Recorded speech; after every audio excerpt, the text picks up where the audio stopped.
সংসারের সবথেকে কঠোর ধাতুর মধ্যে একটি হলো লোহা।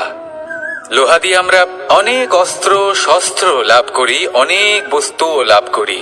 এবার এই লোহাকে কাটার জন্য, একে কোনো আকার দেওয়ার জন্য কি প্রয়োগ করতে হয়? লোহা। এবার এই কথাটা আমরা সকলেই জানি যে লোহার দ্বারাই লোহাকে কাটতে হয়। এবার এই কথা আমি আপনাকে কেন বলছি? এরপরে খুব বড় একটা প্রশ্ন আসে, যা খুব বড় শিক্ষা দিয়ে যায়। এটা কেন হয় যে আমরা একটা লোহা দিয়ে একটা লোহাতে আঘাত করছি, কিন্তু যে লোহা দ্বারা আঘাত করছি তার আকার বদলাচ্ছে না, যার ওপর প্রহার করছি তার আকার বদলাচ্ছে? এতে পার্থক্যটা কোথায়? পার্থক্য হলো তাপমাত্রার। দেখুন, যে লোহাকে আমরা কাটতে চাই তার তাপমাত্রা বাড়াতে হয়, তাকে গরম করতে হয়। আর যে লোহা দ্বারা আমরা আঘাত করতে চলেছি সেই লোহা আমাদের ঠান্ডা রাখতে হয়। অর্থাৎ ঠান্ডা লোহা গরম লোহাকে কেটে দেয়। এবার এই শিক্ষা কি আমাদের জীবনে যথেষ্ট নয়? আমাদের জীবনে অনেক সমস্যা আসতে পারে, কিন্তু আমাদের এই বিষয়ে বিশেষ খেয়াল রাখতে হবে যে আমাদের মনকে আমরা যেন ঠান্ডা রাখি, এই মস্তিষ্ককে শান্ত রাখতে হবে। যদি আমরা ক্রোধ বা ঈর্ষার আগুনে জ্বলতে থাকি, বিদ্বেষের আগুনে জ্বলতে থাকি, তাহলে আমরাও সেই লোহার মতোই হয়ে যাব যার তাপমাত্রা অত্যন্ত বেশি। তখন যে কেউ এসে আমাদের বিচ্ছিন্ন করে চলে যাবে। মনে রাখবেন, যিনি যত বেশি স্থির বুদ্ধির অধিকারী, যিনি হলেন সব থেকে বেশি শান্ত, তিনি হলেন সব থেকে বেশি বলশালী। তাহলে শান্ত থাকুন আর আমার সাথে ভালোবেসে বলুন, রাধা রাধা। কখনো কোনো চাতককে দেখেছেন? একটা চাতক বর্ষার জন্য অপেক্ষা করে, সেই বর্ষার জলে নিজের তৃষ্ণা নিবারণ করে, নয়তো সারা বছর তৃষ্ণার্ত থেকে যায়। ও আকাশের দিকে তাকিয়ে থাকে আর অপেক্ষা করে যে কবে বর্ষা হবে আর কবে আমি আমার তৃষ্ণা নিবারণ করব। সেখানে অন্যদিকে একটি কাক বা একটা পায়রা, এরা কি করে? যেখানে জল পায় পান করে নেয়, যেখানে খাবার পায় খেয়ে নেয়, আত্মীয় স্বজন বন্ধু বান্ধব যাকেই পায় তার সাথে সময় কাটায়, খাবার খায় আর চলে যায়। এবার এদের মধ্যে মিল কোথায়, পার্থক্য কোথায়? দুজনের কাছেই ডানা রয়েছে, দুজনেই উড়তে পারে। এই আকাশ হলো ওদের, খাবারের দানা ওদের। পার্থক্য হলো তাদের অভিলাষার, পার্থক্য হলো তাদের আকাঙ্ক্ষার, পার্থক্য জীবন যাপনের ধরনের। এবার যত বেশি আকাঙ্ক্ষা থাকবে, যত দামি জীবন যাপন করার ইচ্ছে থাকবে, তত বেশি কষ্ট আপনাকে সহ্য করতে হবে। আবার অন্যদিকে জীবন যত সরল হবে, জীবন যাপন যত সরল হবে, সমস্যা ততটাই কম হবে। তাই সবসময় চেষ্টা করবেন আপনার মানসিকতা এবং আপনার জীবন যেন সরল হয়। ভালোবাসতে থাকুন। যদি কেউ আপনাকে ভালোবাসে, তাকেও আপনি ভালোবাসা ফিরিয়ে দিন। তাদের সাথে কথা বলুন, কিছু তাদের কথা শুনুন, কিছু নিজের কথা বলুন। দেখবেন সকল তাপ উত্তাপ দূর হয়ে গেছে। এটাই তো হলো জীবনের সারমর্ম। তাই প্রেমে থাকুন, ভালোবাসুন, আর ভালোবেসে আমার সাথে বলুন, রাধা রাধা। একবার একজন সাধক ওনার শিষ্যদের একটা কাজ দিলেন। একটা দুর্লভ জড়িবুটি নিয়ে আসতে বললেন। এতটাও কঠিন কাজ সেটা ছিল না, কারণ সকল শিষ্য জানতেন যে এই দুর্লভ জড়িবুটি কোথায় পাওয়া যায়। পর্বতের শিখরে।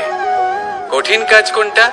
সেখানে পৌঁছনোর সেই পথ, যা ছিল কাঁটায় জর্জরিত, পাথরে পরিপূর্ণ, যেখানে পিছলে পড়ার আশঙ্কা রয়েছে এবং গভীর ক্ষত পেতে পারে সবাই। এবার বেশ কয়েকজন শিষ্য গেলেন, তার মধ্যে কয়েকজনই সেই জড়িবুটি নিয়ে আসতে পারলেন। কারণটা কি ছিল? কিছু শিষ্যের মনোযোগ ছিল শুধুমাত্র লক্ষ্যের দিকে, অর্থাৎ পর্বতের সেই শিখরে। কিছু শিষ্যের মনোযোগ ছিল পথের এই সংকটগুলির ওপর। কিছুজন নিজের সমস্ত মনোযোগ, সমস্ত শক্তি কেন্দ্রীভূত করলেন শুধুমাত্র লক্ষ্যের দিকে। বাকিরা মনোনিবেশ করলেন এই সংকটের থেকে নিজেকে বাঁচাতে। কিন্তু যাদের মনোযোগ শুধু লক্ষ্যের দিকে ছিল, শুধু তারাই জড়িবুটি নিয়ে আসতে পারলেন। কারণ কি ছিল? একটা সহজ ব্যাপার যা আমাদের বুঝতে হবে। আমরা যদি লক্ষ্যে পৌঁছতে চাই তাহলে বিপদের সম্মুখীন তো আমাদের হতেই হবে, আর কোনো বিকল্প নেই। যন্ত্রণাও হবে, পায়ে কাঁটাও হয়তো ফুটতে পারে, হয়তো পড়েও যেতে পারেন, হয়তো রক্তপাতও হতে পারে, কিন্তু তার সাথেই সাফল্য অর্জনের যে আনন্দ সেটাও পাওয়া যায়। সেই জন্য নিজের মনোযোগ সবসময় লক্ষ্যের দিকে রাখুন, পথের সেই বিপদগুলির দিকে নয়। সত্যি কথা বলতে এই বিপদ এটা কিছুক্ষণের, আজ আছে কাল নাও থাকতে পারে, কিন্তু যদি লক্ষ্যকে প্রাপ্ত করতে পারেন তাহলে তার আনন্দ আপনার সাথে সারা জীবন রয়ে যাবে।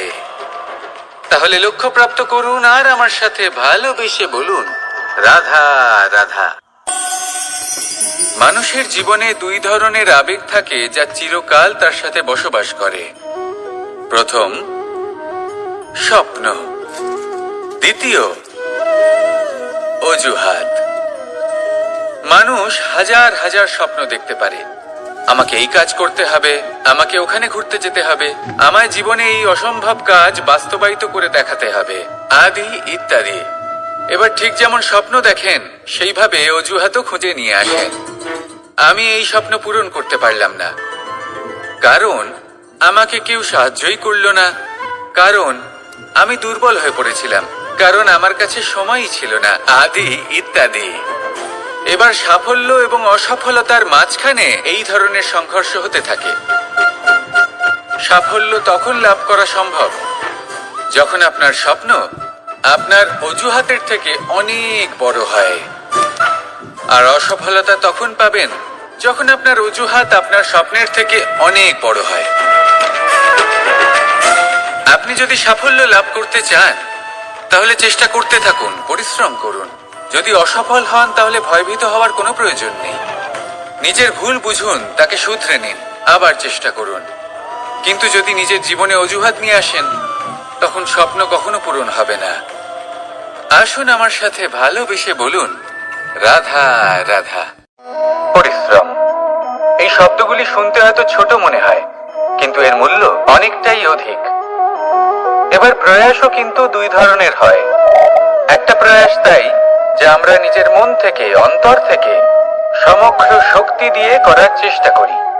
এবারে এই প্রয়াস প্রচেষ্টার নামান্তর। কিছু প্রয়াস এমন হয় যেমন দ্রুতক্রীড়া খেলা।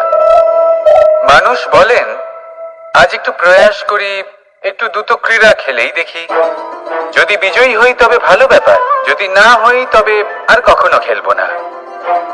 এটাও কিন্তু প্রয়াস, কিন্তু এই প্রয়াস পরিশ্রম নয়। পাণ্ডবদের দেখুন, ওনারা যখন পরিশ্রম করেছিলেন তখন খাণ্ডবপ্রস্থকেও ইন্দ্রপ্রস্থ বানিয়েছিলেন। দ্রুতক্রীড়া খেললেন, সেই মুহূর্তেই ইন্দ্রপ্রস্থ হারিয়ে ফেললেন। পরিশ্রম করলেন, সগৌরবের রাজা হলেন। দ্রুতক্রীড়া খেললেন, তখন এক মুহূর্তে রাজা থেকে নিঃস্ব হয়ে গেলেন। সারমর্ম এটাই যে দ্রুতক্রীড়া কখনো কখনো আপনার মিত্র হতে পারে, কখনো সে আপনাকে বিজয়ী করতে পারে, কিন্তু প্রয়াস এবং পরিশ্রম যখন একসাথে মিলিত হয় তখন তা সর্বদাই আপনার সাথে থাকে।